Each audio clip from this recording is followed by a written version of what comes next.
తెలుగువారి పెళ్లి ఇలవైకుంఠమే మళ్ళీ సంప్రదాయమే సౌందర్యంగా సాగుతున్న పెళ్లి ఇది తెలుగువారి పెళ్లి. శివగాడు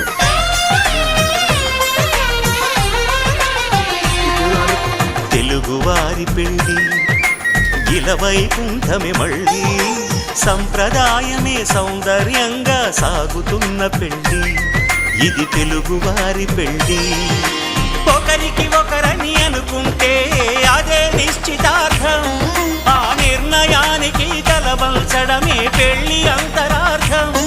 శతమానం భవతి అంటుంది శ్రావణ మాసం, శ్రావణ మాసం, శ్రావణ మాసం. తెలుగువారి పెళ్లి ఇలవైకుంఠమే మళ్ళీ సంప్రదాయమే సౌందర్యంగా